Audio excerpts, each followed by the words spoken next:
నిజ నిర్ధారణకు అంతిమ నిర్ణయం డిఎన్ఏ టెస్ట్. ఉన్నది ఉన్నట్లుగా వాస్తవాలను శోధించి వివరించే మన డిఎన్ఏ టీవీ, మన రాష్ట్రం, మన ఛానల్. నమస్కారం, వార్తలకి స్వాగతం. ఈనాటి వార్తా విశేషాలు. క్వాంటమ్ కంప్యూటర్ ని వచ్చే జనవరి నుంచే అమరావతిలో ప్రారంభించబోతున్నామని సీఎం చంద్రబాబు తెలిపారు. సిఎఫ్ఎంఎస్ వ్యవస్థ ద్వారా సమర్థంగా వనరుల్ని వినియోగించగలుగుతున్నామని సీఎం వెల్లడించారు. డేటా డ్రైవెన్ గవర్నెన్స్ పై సీఎం చంద్రబాబు నాయుడు గురువారం సచివాలయంలో సమీక్ష నిర్వహించారు. ఈ సందర్భంగా ముఖ్యమంత్రి మాట్లాడుతూ దీర్ఘకాలిక, మధ్యకాలిక, స్వల్పకాలిక లక్ష్యాలకి అనుగుణంగా ప్రణాళికలు రూపొందించుకొని పౌరులకి సుపరిపాలన అందించాలని అన్నారు. అదే కూటమి ప్రభుత్వ లక్ష్యమని, దానికి అనుగుణంగా విజన్ ప్రణాళికల్ని రూపొందించుకున్నామని వెల్లడించారు. ప్రజలకు మెరుగైన సేవలు అందించాలన్నదే లక్ష్యం కావాలని సూచించారు. గ్రామ సచివాలయాన్ని విజన్ యూనిట్ గా మార్చుకొని సమర్థంగా ఆ విభాగాన్ని వినియోగించుకుందామని అధికారులకు తెలియజేశారు.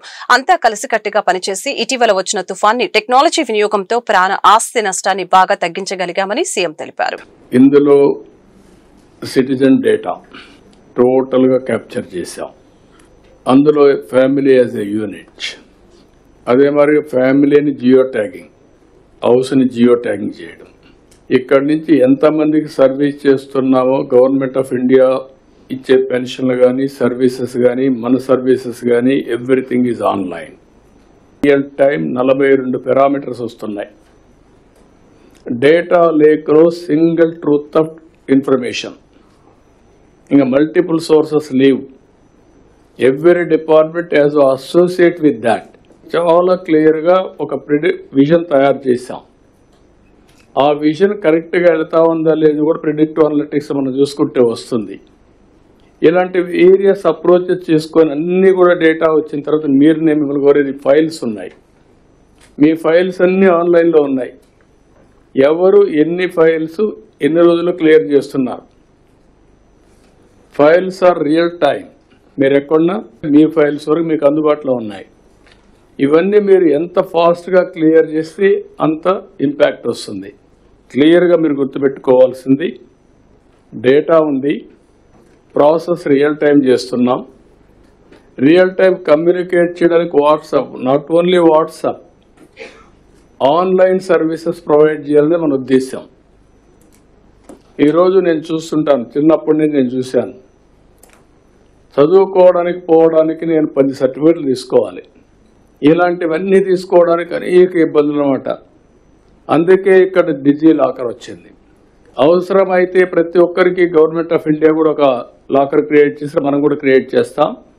డిజీ లాకర్లో వాళ్ళ రికార్డ్స్ అన్ని పెడితే ఎక్కడికి పోయినా హెల్త్ రికార్డు, ప్రాపర్టీ రికార్డ్స్ అన్నీ అక్కడ పెట్టుకుంటారు. ఆధార్ అథెంటికేషన్ పెడతాం, వాళ్ళే చూసుకునే పరిస్థితి వస్తుంది. డాక్టర్ దగ్గరికి పోతే నెంబర్ ఇస్తే ఆటోమేటిక్ హెల్త్ రికార్డ్ చూసుకుని ట్రీట్మెంట్ ఇస్తారు. పర్సనల్ హెల్త్ గోప్యంగా ఉంటుంది. కాబట్టి ఇలాంటి ఏరియాస్ తీసుకున్నాం. ఇక్కడ నేను మిమ్మల్ని కోరేది ఈ మీటింగ్లో మీరందరూ కూడా క్లియర్గా మీ డిపార్ట్మెంట్కి ఏం వర్తిస్తుందో ఆలోచించడం, ఓవరాల్గా కాన్సెప్ట్ అర్థం చేసుకోవడం. కాన్సెప్ట్ని అర్థం చేసుకుంటే మీరు కూడా వాల్యూ అడిషన్ ఇవ్వాలంటే ఇవ్వచ్చు. ఎన్నికలను నిష్పక్షపాతంగా నిర్వహించవలసిన ఎన్నికల కమిషన్ బీజేపీకి అనుకూలంగా పనిచేస్తుందని రాష్ట్ర కాంగ్రెస్ అధ్యక్షురాలు వైఎస్ షర్మిల ఆరోపించారు. దొంగ ఓట్లతో బీజేపీ అధికారం చేజిక్కించుకుంటుందని, అందుకే రాహుల్ గాంధీ ఓట్ చోరీపై ఆందోళన, ఉద్యమం చేపట్టారని అన్నారు. హర్యానాలో ఎగ్జిట్ పోల్స్ కాంగ్రెస్ పార్టీకి అనుకూలంగా వచ్చినా బీజేపీ ఎలా గెలిచిందని ప్రశ్నించారు. బీహార్ ఎన్నికల్లో కూడా ఇదే తరహాలో బీజేపీ అధికారం కైవసం చేసుకోవాలని చూస్తుందని ఆరోపణలు గుప్పించారు. ఇది మోడీ గారి మోసం మీద పేల్చిన బాంబు. ఇది ఈసీఐ చేస్తున్న దగా మీద పేల్చిన బాంబు. రాహుల్ గాంధీ గారు ఒక్కొక్కటిగా తీగలాగుతున్నారు. దాంతో కర్ణాటకలో, మహారాష్ట్రలో, నిన్న హర్యానాలో జరిగిన ఈసీఐ చేసిన మోసాన్ని దేశం ముందు బయటపెట్టారు. నిన్న చాలా వివరంగా రాహుల్ గాంధీ గారు ఒక ప్రెజెంటేషన్ని దేశ ప్రజల ముందర పెట్టడం జరిగింది.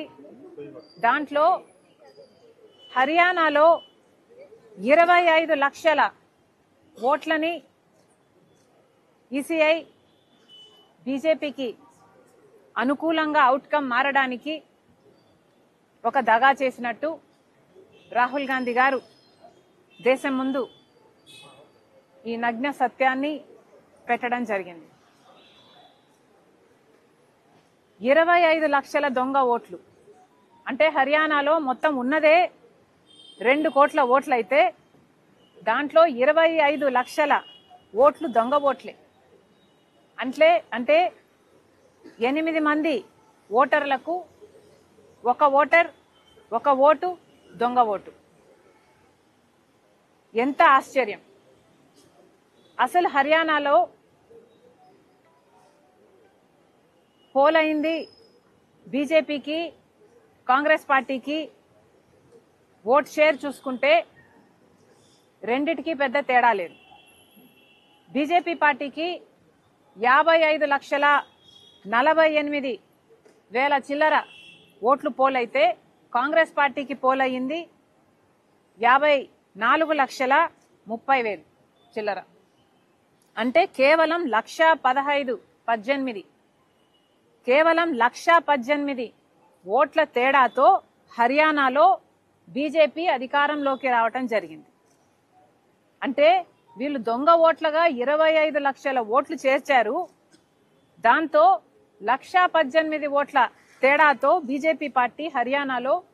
వైసీపీ యువజన విభాగం అధ్యక్షుడు కొండారెడ్డి ఇటీవల డ్రగ్స్ వాడుతూ ఈగల్ టీం కి పట్టుపడ్డాడు. ఈ క్రమంలో వైసీపీ అధినేత వైఎస్ జగన్మోహన్ రెడ్డి కొండారెడ్డి కలిసి ఉన్న ఫోటోలని హోంమంత్రి వంగలపూడి అనిత గురువారం మీడియాకు విడుదల చేశారు. ఈ క్రమంలో వైసీపీ నేతలపై హోంమంత్రి తీవ్ర స్థాయిలో విరుచుకుపడ్డారు. వైసీపీ నేతలు డ్రగ్స్ వ్యాపారం చేస్తున్నారంటూ మండిపడ్డారు. డ్రగ్స్ గంజాయి ఏపీలో లేకుండా అన్ని చర్యలు తీసుకుంటున్నామని తెలిపారు. డ్రగ్స్ వద్దు బ్రో అని కూటమి ప్రభుత్వం అంటుంటే వైసీపీ నేతలు డ్రగ్స్ కావాలి బ్రో అంటున్నారంటూ కామెంట్స్ చేశారు. ఏయూలో ఎంబీఏ చేస్తూ ఈ డ్రగ్స్ ని దాందాగా చేస్తూ మొన్న ఈగల్ కి టాస్క్ ఫోర్స్ డిపార్ట్మెంట్ కి పట్టుబడిన సంగతి జగన్మోహన్ రెడ్డికి తెలీదా? జగన్మోహన్ రెడ్డికి తెలియకుండానే జరిగిందా? ఆ కొండారెడ్డి విద్యార్థి విభాగం అధ్యక్షుడు కాదా? ఆ కొండారెడ్డి అన్న వ్యక్తి అబ్బాయి నాకు తెలిసి హార్డ్లీ 23 సంవత్సరాలు అనుకుంటా. అంటే వయసు కూడా ఎందుకు నేను మెన్షన్ చేస్తున్నానంటే ఏ వయసులోని పిల్లలు ఇలాంటి డ్రగ్స్కి అదేవిధంగా గాంజాకి అలవాటు పడి వాళ్ళ భవిష్యత్తు నాశనం చేసుకోవడమే కాకుండా వాళ్ళ తల్లిదండ్రులకి కూడా క్షోభ మిగిల్చే పరిస్థితి. ఈరోజు ఎన్నో ఆశలతో విశాఖపట్నంలో చదువుకోవడం అంటే నిజంగా చాలా మందికి ఒక టార్గెట్. అది ఒక గీతం కాలేజీలో నాకు సీట్ వచ్చింది, తల్లిదండ్రులు ముందుకు వస్తారు. ఎందుకో తెలుసా? గీతం కాలేజ్ లాంటి కాలేజో, ఆంధ్ర యూనివర్సిటీ లాంటి యూనివర్సిటీయో, లేకపోతే డైట్ లాంటి ఇంజనీరింగ్ కాలేజో, ఏదో ఒక ఇంజనీరింగ్ కాలేజీలో నా బిడ్డ చదివితే 4 సంవత్సరాల తర్వాత క్యాంపస్ ఇంటర్వ్యూస్ వస్తే ఏదో ఒక ఉద్యోగం నా బిడ్డ నిలబడతాడు, నన్ను చూసి తల్లిదండ్రులు కూడా ఒక పూట తిని ఒక పూట తినక లోన్లు పెట్టుకుని అప్పులు సప్పులు చేసి పిల్లలను చదివించడానికి యూనివర్సిటీస్కి పంపిస్తే అక్కడ కూర్చున్న మీ విద్యార్థి విభాగం నాయకుడు మీ నాయకుల తాలూకా ప్రోద్బలంతో మీ నాయకుల తాలూకా ప్రోత్సాహకాలతో వాళ్ళకి డ్రగ్స్లకి బానిసలను చేసి వాళ్ళు నాశనం చేస్తూ ఉంటే కూర్చొని వాళ్ళకి పనిష్మెంట్ ఇవ్వడం పోయి వాళ్ళతో కూర్చొని మీటింగ్లు పెట్టుకునే పొజిషన్కి వచ్చావంటే నీకు అసలు సిగ్గుందా? అసలు కనీసం ఒక భవిష్యత్తు గురించి ఆలోచించే నాయకుడువేనా నువ్వు? కనీసం ఈ రోజు వరకు కొండారెడ్డి అన్న వ్యక్తి మీద నువ్వు ఎందుకు నా పార్టీకి అతనికి సంబంధం లేదని కానీ, పార్టీ నుంచి తొలగిస్తున్నానని కానీ, పార్టీ నుంచి సస్పెండ్ చేస్తున్నానని కానీ ఒక్క మాట కూడా ఈరోజు వైఎస్ఆర్సీపీ నాయకుల దగ్గర నుంచి కానీ వైఎస్ఆర్సీపీ నాయకుడి దగ్గర నుంచి కానీ. మైనార్టీల సంక్షేమం కోసం ప్రభుత్వం కట్టుబడి ఉందని, ప్రభుత్వం తీసుకుంటున్న చర్యల గురించి ప్రతి ఒక్కరూ ప్రజలకు అవగాహన కల్పించాలని కోరారు. కుల, మత, ప్రాంత, పార్టీలకు అతీతంగా నియోజకవర్గాన్ని అభివృద్ధి చేసేందుకు తాను కట్టుబడి ఉన్నానని వెల్లడించారు. Singhnagar Dabakotla centre, Zara biryani hotel పక్కన గల మస్జిద్, మదర్సాలను సెంట్రల్ నియోజకవర్గ శాసనసభ్యులు బోండా ఉమామేశ్వరరావు పరిశీలించారు. ఈ సందర్భంగా బోండా ఉమా మాట్లాడుతూ తెలుగుదేశం ప్రభుత్వం అధికారంలోకి వచ్చినాక మైనార్టీల సంక్షేమానికి అనేక చర్యలు తీసుకుంటూ వారి మత సాంప్రదాయాలు, సంస్కృతిని గౌరవిస్తూ సహాయ సహకారాలు అందిస్తామని హామీ ఇచ్చి రంజాన్ సందర్భంగా మస్జిదుల మరమ్మతులకి 25,000 రూపాయలు, ఇమాంలకు, మొసదులకు జీతాలు, కబరస్థాన్లకు మరమ్మతులకి నిధులు కేటాయించామని తెలిపారు. ఈ కార్యక్రమంలో కార్పొరేటర్ సుల్తానా, మస్జిద్ పెద్దలు Syed Jilani, Sheikh Nagul Meera, Kazi Abdullah, mechanic Karim, shopping complex ఇతర సోదరులు, బీసీసీఎల్ జిల్లా అధ్యక్షులు మరక శ్రీనివాస్ యాదవ్, డివిజన్ అధ్యక్షులు బంగారు నాయుడు తదితరులు పాల్గొన్నారు. రంజాన్కి మసీదు రిపేర్లకు 25,000 రూపాయలు డబ్బులు ఇవ్వటం కానీ, ఇమాములకి మౌజూదులకి జీతాలు ఇవ్వటం కానీ, అలాగే కబ్రస్థాన్ల రిపేర్లకి ఇదే సెంట్రల్ నియోజకవర్గంలో 1,30,00,000 రూపాయలు నేను గతంలో శాసనసభ్యుడిగా ఉన్నప్పుడు కబ్రస్థాన్ ఏలూరు రోడ్డుకు తీసుకొచ్చాం. బందర్లాకుల దగ్గర కబ్రస్థాన్కి 70 లక్షలు ఆ రోజు నేనే తీసుకొచ్చాను. మళ్ళీ ఇవాళ పాయకాపురం, సింగనారు కబ్రస్థాన్లు కూడా బాగు చేయించాం. మసీదులు, కబ్రస్థాన్లు, మదర్సాలు అన్నిటికి కూడా ఈ ప్రభుత్వం చేతనైనంత సహాయం అండగా ఉంటా ఉంది. మా మైనార్టీ సోదరులకి అన్ని రకాలుగా ఈ ప్రభుత్వం అండగా ఉంటా ఉంది. ఇవాళ సింగనగర్లో మరి ప్రత్యేకమైనటువంటి ముస్తఫా మసీద్, ఈ ముస్తఫా మసీదు ఎన్నో సంవత్సరాలుగా ఈ ప్రాంతంలో మైనార్టీలకి అన్ని రకాలుగా సౌకర్యంగా ఉంటుంది. ప్రతిరోజు నమాజులు జరుగుతాయి ఇక్కడ. రంజాను, శుక్రవారం పూట, అలాగే బక్రీదు, ఈ పండగలు చాలా ఘనంగా చేస్తారు. దీని పక్కనే ఉన్నటువంటి మదర్సా స్కూలు, ఆ స్కూల్ కూడా ఇక్కడ మైనార్టీ పెద్దలే ఒక కమిటీగా ఏర్పడి రన్ చేస్తూ ఉన్నారు. దాంట్లో కూడా మైనార్టీ పిల్లలు బ్రహ్మాండంగా చదువుకుంటూ ఉన్నారు. ఇవాళ ఆ ఖాళీ స్థలంలో ఎక్స్టెన్షన్ బిల్డింగు చేసుకుంటామని కమిటీ అడిగారు. ఇప్పుడే పరిశీలించాం. దానికి కావాల్సినటువంటి అనుమతులన్నీ ఇస్తాం చేసుకునేదానికి. దానిపైన కమ్యూనిటీ హాల్కి ఒకటి అడిగారు, అది కూడా చేపించేదానికి.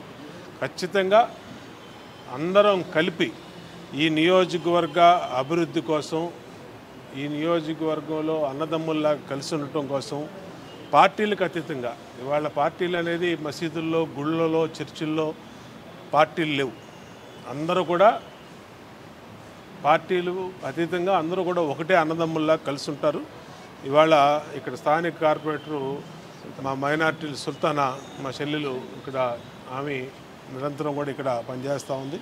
ఇక్కడ మైనార్టీ కమిటీలు వీళ్ళందరికీ కూడా గోడలు రిపేర్లు ఇవన్నీ అడిగారు. దగ్గరుండి చేపిస్తాం, చేసేదానికి మద్దతు ఇస్తాం. ఖచ్చితంగా మా మైనార్టీ సోదరులు అడిగిన ప్రతి పనిని కూడా వెంటనే చర్యలు తీసుకునే విధంగా ముందుకెళ్తామని చెప్పి హృదయపూర్వకంగా ఈ కమిటీని కూడా అభినందిస్తూ ఉన్నాం. ఎందుకంటే మైనార్టీ పిల్లలు ఎంతోమందికి చదువుకోవడానికి అవకాశం ఇచ్చి, కూటమి ప్రభుత్వం అధికారంలోకి వచ్చినప్పటి నుంచి ప్రజా సమస్యలపై నిరంతరం కృషి చేస్తుందని అనుభవం ఉన్న సీఎం నారా చంద్రబాబు నాయుడు సారథ్యంలో కొండ ప్రాంత సమస్యల పరిష్కారానికి, నగరాభివృద్ధికి కృషి చేస్తున్నట్లు ఎమ్మెల్యే గద్దె రామ్మోహన్ తెలిపారు. విజయవాడ తూర్పు నియోజకవర్గంలోని 7వ డివిజన్ మొగల్రాజపురం, చంద్ర రాజేశ్వరరావు నగర్, కొండ ప్రాంతం ఏరియాలో ప్రజా సమస్యలపై శాసనసభ్యులు గద్దె రామ్మోహన్ పర్యటించారు. ఈ సందర్భంగా ఆయన మాట్లాడుతూ కొండ ప్రాంత సమస్యల పరిష్కారానికి నిరంతరం కృషి చేస్తున్నామని అన్నారు. కరెంట్ ఉంది, మంచినీళ్లు ఉన్నాయి, కాబట్టి ఇక్కడ ఉన్న పబ్లిక్ కూడా కొంచెం మౌలిక సదుపాయాలు ఏ విధంగా వాడుకోవాలి అనేది కొంచెం అలవర్చుకుని, దానికి అనుగుణంగా వీరు కూడా కోఆపరేట్ చేస్తే కింద ప్రాంతానికి కూడా ఇబ్బంది లేకుండా అందరికి కూడా మనం చేసే అవకాశం ఉంది.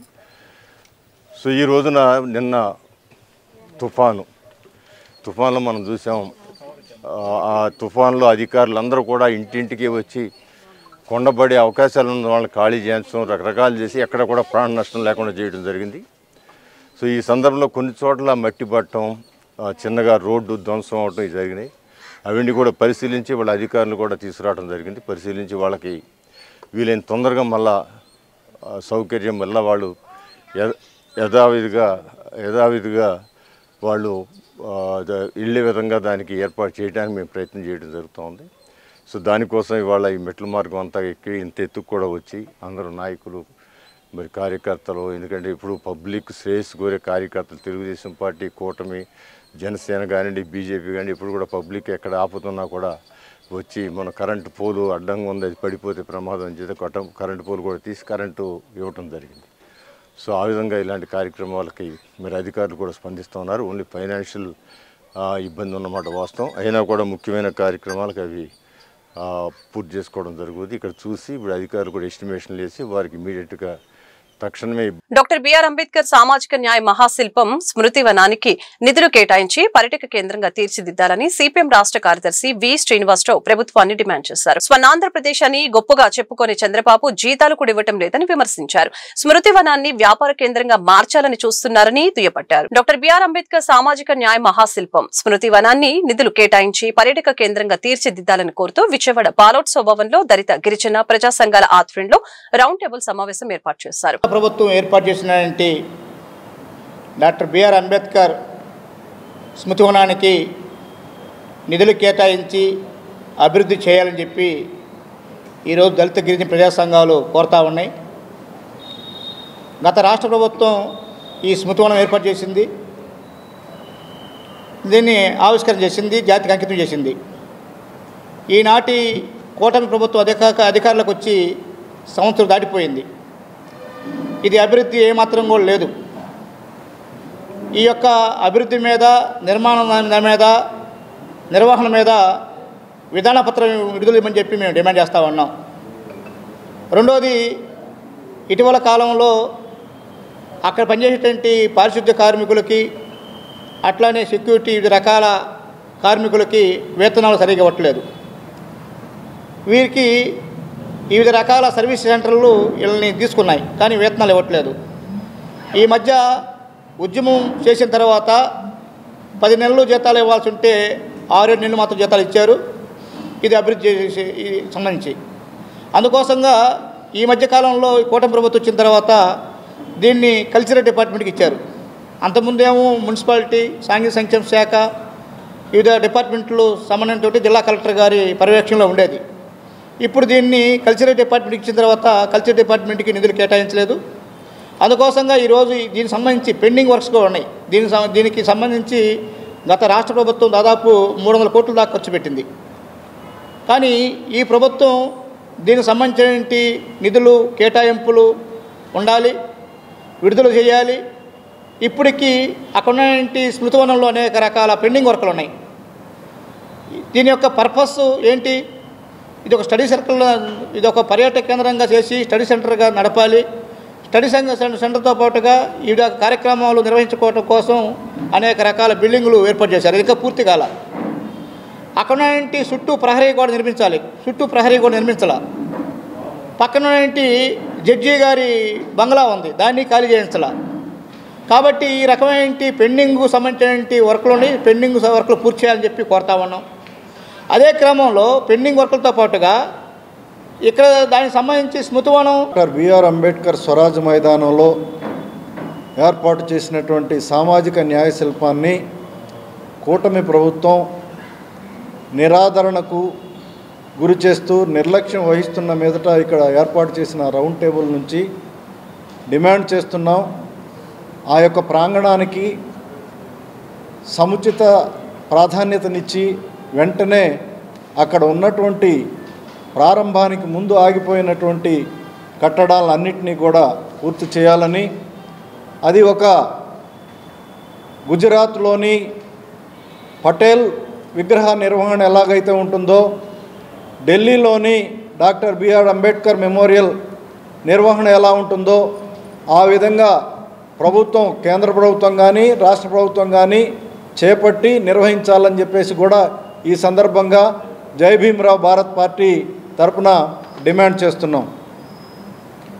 ఈ డిమాండ్ను పురస్కరించుకొని ఈ నెల 26వ తేదీ రాజ్యాంగ దినోత్సవం నాడు అంబేద్కర్ అభిమానులు, రాజ్యాంగ అభిమానులు అందరూ కూడా ఈ స్వరాజ్య మైదానంలో లక్షలాదిగా పాల్గొనవలసిందిగా చలో డాక్టర్ బిఆర్ అంబేద్కర్ మైదానం అని చెప్పేసి పిలుపునివ్వడం జరిగింది. ఈ విధంగా రాష్ట్రం అంతా కూడా ఉన్నటువంటి ప్రజానీకాన్ని ఏకం చేసి ఈ యొక్క కట్టడానికి కట్టుదిట్టమైనటువంటి ఏర్పాట్లు చేయాల్సిందిగా డిమాండ్ చేస్తూ జై భీమ్రావ్ భారత్ పార్టీ ప్రజల్ని కూడా రిక్వెస్ట్ చేస్తుంది ఆ రోజు లక్షలాదిగా రావాలి అని చెప్పేసి.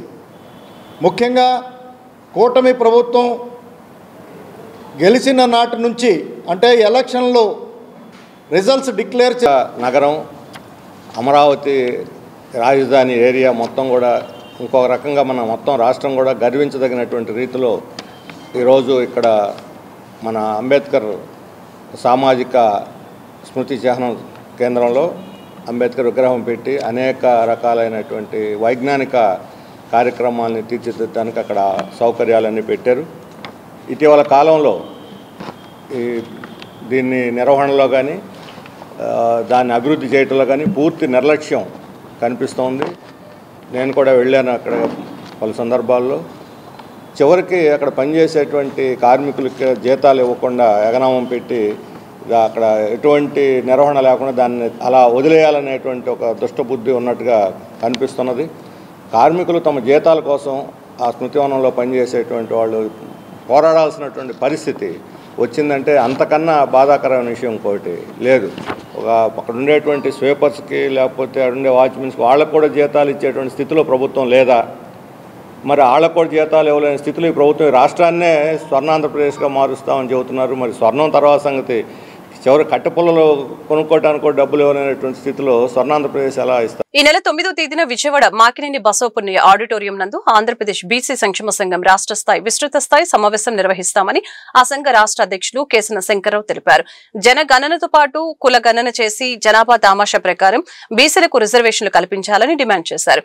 ఓబీసీల కోసం కేంద్రంలో ప్రత్యేక మంత్రిత్వ శాఖను ఏర్పాటు చేయాలని డిమాండ్ చేశారు. రాష్ట్ర వ్యాప్తంగా జరగబోయే జనగణనతో పాటు సమగ్ర కుల గణన శాస్త్రీయంగా నిర్వహించాలని ఆంధ్రప్రదేశ్ బీసీ సంక్షేమ సంఘం రాష్ట్ర అధ్యక్షులు కేసన శంకర్రావు ప్రభుత్వాన్ని కోరారు.